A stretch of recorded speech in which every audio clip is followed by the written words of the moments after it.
Simple ಪದಾರ್ಥಗಳು ಆದರೆ hotel ರೀತಿಯ ರುಚಿ. ತುಂಬಾ ಅದ್ಭುತವಾಗಿ ಮನೆಯಲ್ಲೇ ಮಾಡ್ಕೋಬೋದು. ತುಂಬಾ ಸಿಂಪಲ್. ಯಾವುದೇ ಥರದ ಈರುಳ್ಳಿ ಟೊಮೆಟೊ ಎಲ್ಲ ಹುರಿಯೋದೇನು ಬೇಕಿಲ್ಲ. ಗೋಡಂಬಿ ಸಹ ಹಾಕೋದೇನು ಬೇಕಿಲ್ಲ. ತುಂಬಾ ಸಿಂಪಲ್ಲಾಗಿ ಅದೇ ರುಚಿಯಲ್ಲಿ ಮಾಡ್ಕೋಬೋದು. ಹಾಯ್ ನಮಸ್ತೆ, welcome back to my channel. ಹೊಸಬರಾಗಿದೆ ದಯವಿಟ್ಟು ಪೂರ್ತಿ ವಿಡಿಯೋ ನೋಡಿ ಸಪೋರ್ಟ್ ಮಾಡಿ. ಖಂಡಿತವಾಗ್ಲೂ ಮನೆ ಮಂದಿ ಎಲ್ಲ ಇಷ್ಟಪಟ್ಟು ತಿಂತಾರೆ. ಅಷ್ಟು ಅದ್ಭುತವಾಗಿ ಬರುತ್ತೆ ಕರಿ. ಯಾವ ಥರ ಮಾಡೋದು ಅಂತ ಕಂಪ್ಲೀಟಾಗಿ ಈ ವಿಡಿಯೋದಲ್ಲಿ ನೋಡೋಣ. ಈಗ ಸಾಮಗ್ರಿಗಳು ಏನೇನು ಬೇಕು ಅಂತ ನೋಡ್ಕೊಂಬಿಡೋಣ. ಒಂದು ಪ್ಯಾನಲ್ಲಿ 2 ಟೇಬಲ್ ಸ್ಪೂನ್ ಆಗುವಷ್ಟು ಕಡಲೆ ಬೀಜ, 2 ಟೇಬಲ್ ಸ್ಪೂನ್ ಆಗುವಷ್ಟು ಕಡಲೆಬೇಳೆ, ಹಾಗೆ 2 ಟೇಬಲ್ ಸ್ಪೂನ್ ಆಗುವಷ್ಟು ಬಿಳಿ ಎಳ್ಳು. ಇದನ್ನೆಲ್ಲ ಲೋ ಟು ಮೀಡಿಯಮ್ ಫ್ಲೇಮ್ನಲ್ಲಿ ಇಟ್ಕೊಂಡು ಹಸಿ ವಾಸನೆ ಹೋಗೋವರೆಗೂ ಚೆನ್ನಾಗಿ ಹುರ್ಕೋಬೇಕಾಗತ್ತೆ. ಚೆನ್ನಾಗಿ ಹುರ್ಕೋಬೇಕು, ಇಲ್ಲಾಂದರೆ ಹಸಿ ವಾಸನೆ ಬರುತ್ತೆ, ಚೆನ್ನಾಗಿರಲ್ಲ. ಹುರಿದಿರೋದೆಲ್ಲ ತಣ್ಣಗಾದ್ಮೇಲೆ ನೀರು ಹಾಕ್ಬಿಟ್ಟು ನುಣ್ಣಗೆ ಪೇಸ್ಟ್ ಮಾಡ್ಕೋಬೇಕು. ಇಲ್ಲಿ ಅದೇ ಪ್ಯಾನಲ್ಲಿ ಒಂದು 4 ಟೇಬಲ್ ಸ್ಪೂನ್ ಎಣ್ಣೆ ಹಾಕ್ಕೊಂಡು ಸಾಸಿವೆ ಮತ್ತು ಜೀರಿಗೆ ಸೇರಿಸ್ಕೊಂಡಿದ್ದೀನಿ. ಹಾಗೆ ಬೆಳ್ಳುಳ್ಳಿ ಸೇರಿಸ್ಕೊಳ್ತಾ ಇದ್ದೀನಿ. ಇದು ಲೈಟಾಗಿ ಫ್ರೈ ಆದಮೇಲೆ ಒಂದು 3 ಈರುಳ್ಳಿ ಹಾಗೆ ಬ್ಯಾಡಗೆ ಮೆಣಸಿನ್ಕಾಯಿ, 2 ಬ್ಯಾಡಗೆ ಮೆಣಸಿನ್ಕಾಯಿ ಹಾಕ್ಕೊಂಡಿದ್ದೀನಿ. ಇದೆಲ್ಲ ಹಸಿ ವಾಸನೆ ಹೋಗೋವರೆಗೂ ಸ್ವಲ್ಪ ಫ್ರೈ ಮಾಡ್ಕೋಬೇಕು. ಒಂದು ದೊಡ್ಡ ಕಟ್ಟಾಗುವಷ್ಟು ಮೆಂತ್ಯ ಸೊಪ್ಪನ್ನ ಇಲ್ಲಿ ಕಟ್ ಮಾಡಿ ಇಟ್ಕೊಂಡಿದ್ದೀನಿ. ಇದು ಕೂಡ ಸೇರಿಸ್ಕೊಂಡು ಎಲ್ಲ ಹಸಿ ವಾಸನೆ ಹೋಗೋವರೆಗೂ ಫ್ರೈ ಮಾಡ್ಕೋಬೇಕು.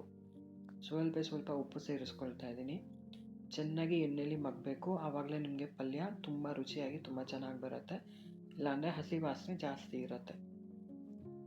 ಉರಿನ ಲೋ ಮಾಡಿಕೊಂಡು ಅರಿಶಿನ, ಹಸಿಮೆಣಸಿನ ಪುಡಿ ಹಾಗೆ ಧನಿಯಾ ಪುಡಿ ಇದಿಷ್ಟನ್ನು ಹಾಕ್ಕೊಂಡು ಲೋ ಫ್ಲೇಮ್ ಇಟ್ಕೊಳ್ಳಿ. ಆವಾಗ ಮಸಾಲ ಪದಾರ್ಥ ಏನೂ ಸಿಯಲ್ಲ.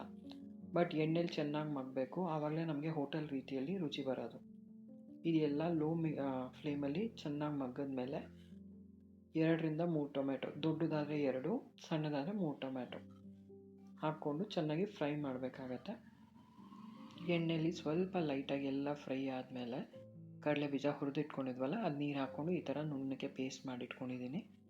ಚೆನ್ನಾಗಿ ಎಲ್ಲ ಫ್ರೈ ಆದಮೇಲೆ ಇದನ್ನು ಸೇರಿಸ್ಕೋಬೇಕಾಗತ್ತೆ. ನೀಟಾಗಿ ಎಲ್ಲ ಮಿಕ್ಸ್ ಮಾಡಿಕೊಂಡು ನೀರು ಯಾವ ಥರ ಬೇಕೋ ಆ ಥರ ನೀರು ಹಾಕ್ಕೊಂಡು ಕನ್ಸಿಸ್ಟೆನ್ಸಿನ ಅಡ್ಜಸ್ಟ್ ಮಾಡ್ಕೋಬೇಕು. ಖಂಡಿತವಾಗ್ಲೂ ತುಂಬ ರುಚಿಯಾಗಿ ಬರುತ್ತೆ. ಹೆಚ್ಚು ಮಸಾಲ ಪದಾರ್ಥಗಳೇನು ಬೇಕಿಲ್ಲ, ಆದರೆ ಹೋಟೆಲ್ ರೀತಿಯಲ್ಲೇ ನಿಮಗೆ ರುಚಿ ಇರುತ್ತೆ 100%.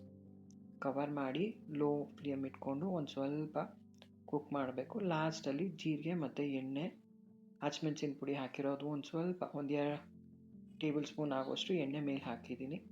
ಹೋಟೆಲ್ ರೀತಿ ರುಚಿ ಬರುತ್ತೆ ಅಂತ. ಬೇಡ ಅಂದರೆ ಸ್ಕಿಪ್ ಕೂಡ ಮಾಡ್ಬೋದು. ವಿಡಿಯೋ ನೋಡಿದ್ದಕ್ಕಾಗಿ ಧನ್ಯವಾದಗಳು. ಹೇಗೆ ಅನ್ನಿಸ್ತು ಅಂತ ದಯವಿಟ್ಟು ಕಮೆಂಟ್ ಸೆಕ್ಷನಲ್ಲಿ ತಿಳಿಸ್ಕೊಡಿ.